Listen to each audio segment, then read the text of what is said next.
What do you picture when you think of Christian fundamentalism? Is it huge families with long denim skirts? Shows like 19 Kids and Counting have made this version of it famous. But sometimes, Christian fundamentalism can be harder to spot. Growing up, I was allowed to wear pants and shorts, to play soccer, and to do certain kinds of dance. At first glance, my family may have appeared fairly typical. But look a little closer, and you'd have seen what was hidden behind a conventional facade. With the Duggars, you can see them coming a mile away.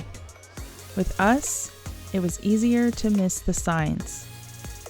This is Ex-Fundie Diaries, and this video is about how Christian fundamentalism doesn't always look like the Duggars. It can look many different ways on the outside, but it is all power and control in the name of God, and we need to call it out and oppose it in all of its forms. Hey everyone, welcome to Ex-Fundie Diaries. My name is Ellie, my pronouns are she, her. I grew up in a Christian fundamentalist family and I was homeschooled for 9 years.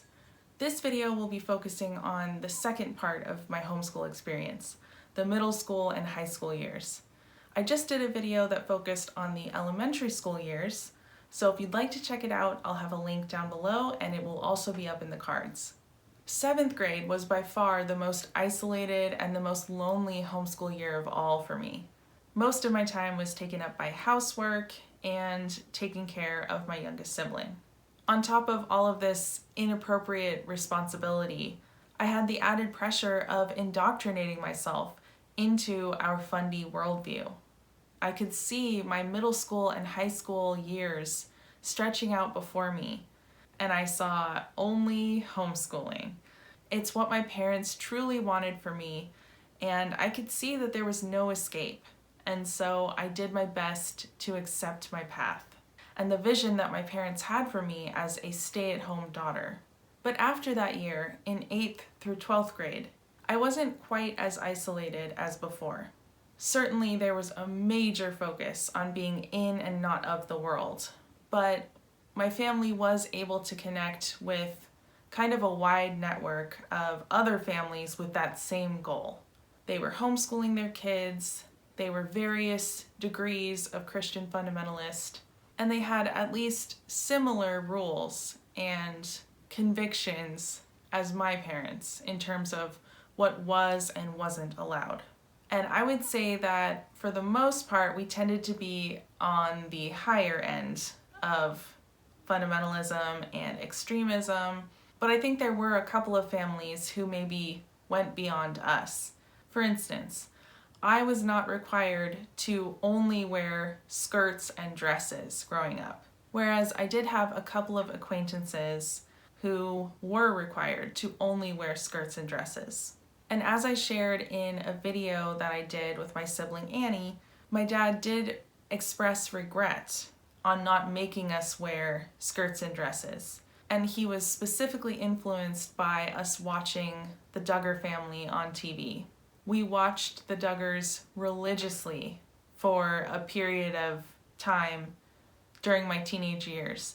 And I think my dad saw this family on TV and it was an example of what he ultimately wanted and what he wished he had done. And he said that if he could go back, he would raise us almost the same way. In my Quiverful video, I shared how my dad always wanted a huge family for the patriarchal Christian fundamentalist Quiverful reasons. And he was always putting pressure on my mom to have more kids. And she had a really hard time being pregnant and giving birth. And so that's why we ended up with only 3 children in our family. But he always wanted more, and in my teenage years, he talked about regretting not having stricter rules for what we were able to wear and how we were able to present ourselves. But if he had done that, I wouldn't have been able to play soccer or coach soccer with him, which I will get into a little bit later in the video. One thing, though, that my parents did disagree with the Duggars on is the fact that the Duggar parents do not allow their children to dance in any way. Now, my parents were against provocative, sexy dancing, basically. So at the Christian dance studio that I did dance at, most of the kids who did dance at this studio were homeschooled. Even at that studio, they had a couple of styles of dance that I wasn't allowed to do. My parents saw these styles as too provocative, too sexy, and so I was allowed to do ballet, lyrical, and worship dance. And worship dance was my parents' favorite, especially my mom. She loved that we did worship dance. And part of my parents' theology was that dance is a form of worship when done in the right way. So they would often point to, David in the Psalms praising God through dance. And they would say, it's in the Bible. It glorifies God. And I specifically remember this one clip of one of the littlest Duggars. I don't remember who, and gosh, I couldn't keep them all apart if I tried. Abigail from Gabs with Abigail can, though, and she just did a great video on the breakdown of the Duggars. So if anyone's interested, go check that out. It's a great video.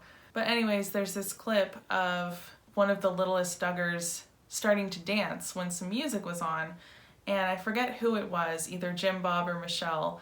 One of them grabbed this little child and sat them down, kind of, stopping them from dancing. And my parents were actually kind of outraged by that.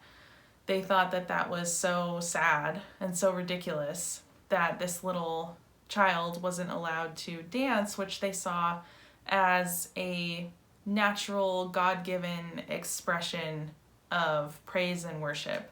So that's an example of how, even though we were absolutely very fundamentalist in many ways, my parents did pick and choose a bit. And I've explained before how they really embraced a sort of singular view of the umbrella of protection. So ultimately, it was up to God and it was up to my dad to interpret the scripture for us and to figure out and decide what was and wasn't okay for our family. And so that's why we had a lot of periods of time where we would have our own church services at home, because my parents never fully agreed with any churches that we went to. For example, we went to a Nazarene church twice in like 2 different time periods of when I was growing up. Once when I was really little, and again when I was a teenager. And Nazarene churches do not allow dancing. And I remember there was even a worship song that has a line where it goes, "Oh, I feel like dancing. It's foolishness, I know." Can't remember what song that is, but if I were to sing it through, I could remember.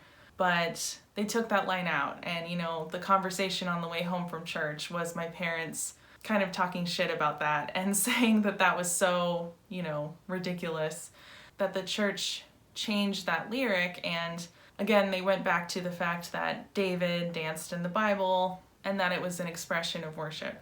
But even their exceptions had exceptions, if that makes sense. For example, my jeans always had to be at least 1 size, maybe 2 sizes too big on purpose so that they weren't tight. And again, there were a lot of rules about what kinds of dance were acceptable and what purposes were acceptable, what you could wear when you were dancing to make sure that it wasn't too provocative, to make sure that it was modest.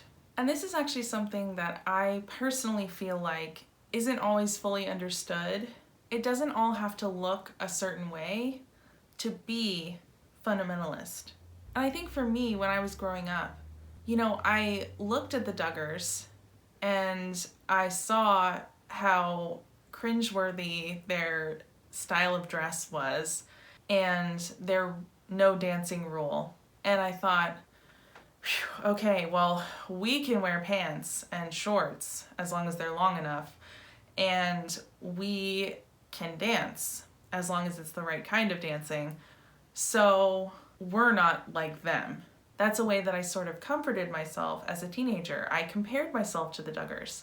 And because we looked different in that our clothing was a little bit more modern and we were allowed to dance to some extent, I think the word that I had at the time to describe this was legalistic. You'll hear lots of Christians arguing with each other about what is legalistic. I really saw the Duggars as legalistic.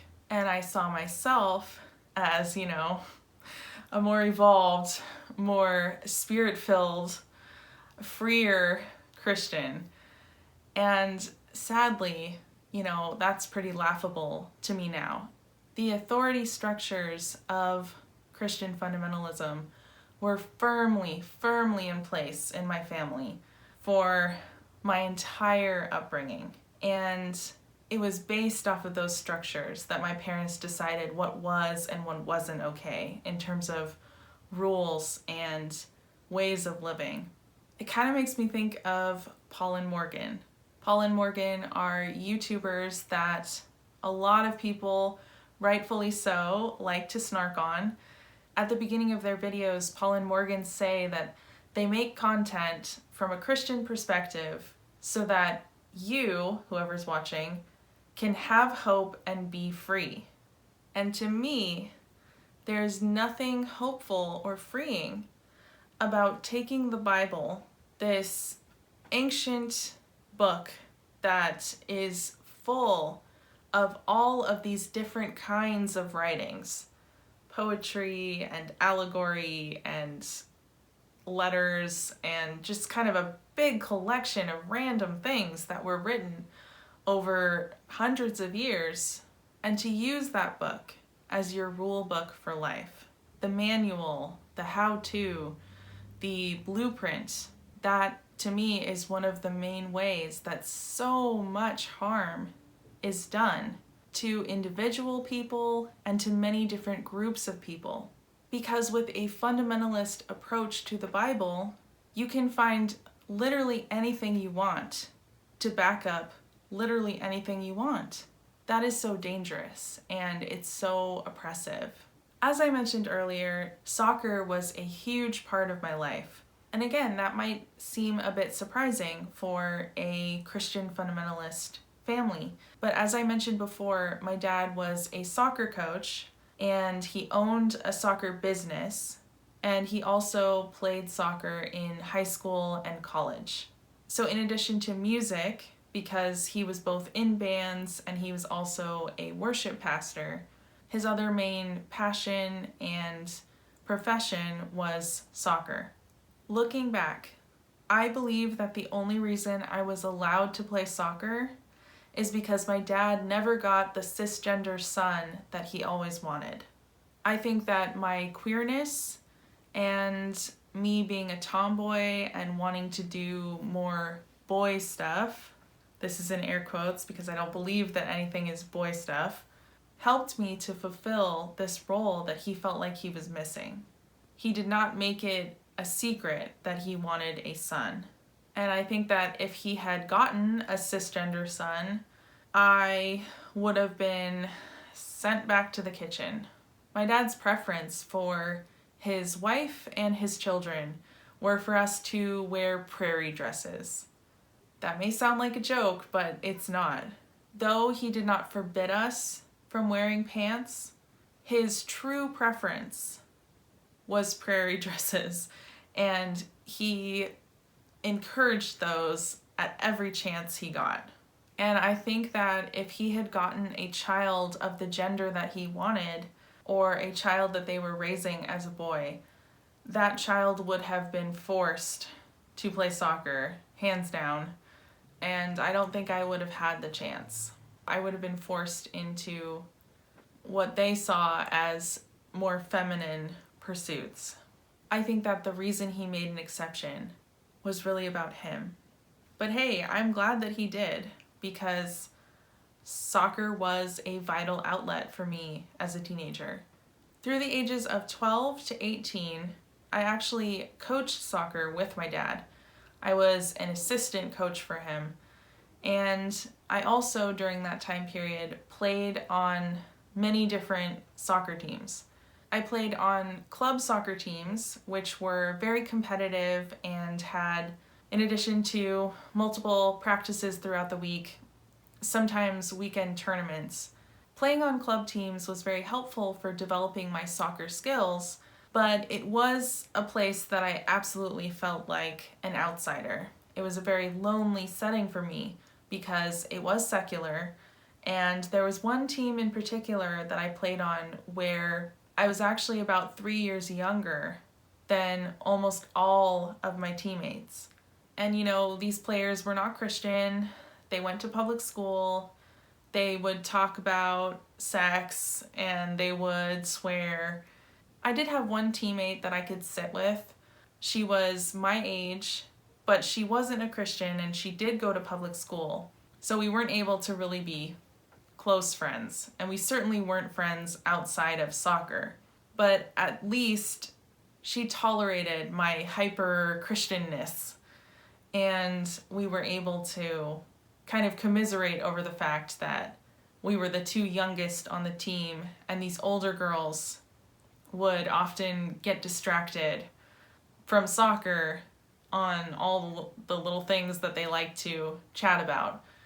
But I did try to evangelize this soccer friend on a regular basis, and my evangelical persecution complex really kicked in when she would, stand up to me, which good for her, because I'm sure that was super annoying to have your one soccer friend Bible thump you and talk about Jesus all the time. Yikes. I even gave her a Christian book for her birthday, and I wrote like an inscription in it, and I prayed that God would use the book to bring her to Christ. So these club teams certainly did not help me feel any less lonely, but they were a helpful experience in other ways. The exercise was helpful for my mental health, and being able to play a sport that I enjoyed, especially in an environment like Christian homeschooling where gender roles are at the forefront of everything, it gave me some confidence. Even though I always had to keep putting the glory back on God, I could not take any credit for my soccer skills. I was always trying to give God the glory, and I was literally praying and quoting Bible verses to myself during every soccer game. But that might be a topic for another video. My mom really did not like that I was on these competitive club teams. She didn't like that as a girl I was being encouraged to be aggressive, and she really hated that there were games on the weekend, and that especially when there were tournaments on the weekend. The setting that my mom liked the best and encouraged me to prioritize was the recreational Christian sports league. And this was very low-key. You kind of could have any skill level in order to play. A big part of this league was the devotional aspect of it. So all the coaches were Christian, and they would have devotional times with us at every practice. And what I liked about this one is that I got to play with my homeschool friends. So there were some years that I did both club soccer and the Christian Sports League soccer. And the last setting that I played soccer in was in high school. There was a large Christian private school that had a couple of different independent study program options for homeschoolers. And so one of the options was to attend this school 3 days a week and to have the other 2 days at home. And the other option, which is what we did, was to just be able to do extracurricular activities as well as a place to turn in grades at the end of the year. And as I explained in a past homeschool video, it was always a mad dash to try to get our grades in, and a lot of it was made up because we were always behind. But this independent study program did allow me to do some extracurriculars. So I did 2 plays in the drama department, and I did 3 years of playing soccer.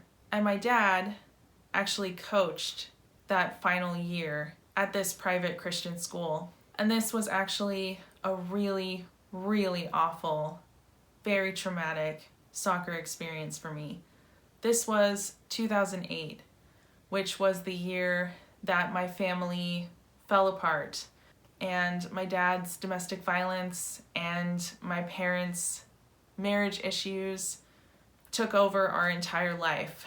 And it was right after my dad came home from John Eldridge's boot camp, men's conference. If you want to hear more about this part of my story, I have a video about it. I will put it up in the cards. But basically this was like right after, I had found out that my dad was cheating on my mom, and he was very violent at home, and I did not want to have to play on a team that he was coaching. And I begged my mom not to make me do it, but she insisted. It was a way for me to show my honor to him. It was a way for me to help work towards the restoration of our family, which is another kind of parentification that I experienced. And there ended up being a lot of drama because I wasn't playing to the level of the other players on my team. Looking back, I think that a lot of this had to do with the emotional state that I was in because of what was happening at home, and the fact that I had no escape from my dad, that he was so overbearing. He was everywhere I went. My dad was still starting me, even though I was not playing to the level that I needed to be in order to be a starter.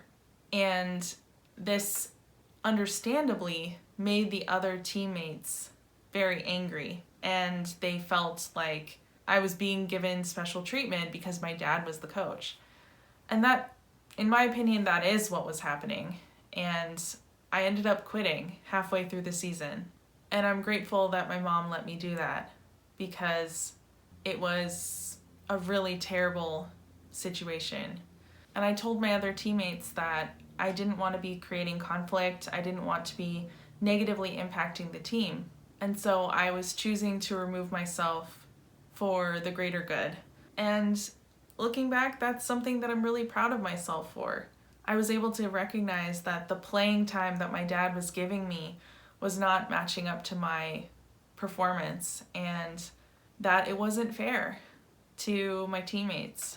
And now, with time and perspective, I can see that it wasn't fair of my dad to put me in that position.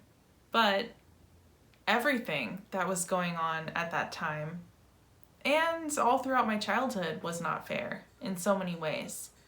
So I think I'll end this video here, but another homeschooling video is definitely on the way, because I have a lot more to share, and I want to make sure that I respond to the questions that I got on my last homeschool video. So thank you so much for asking questions. Thank you for all of your comments.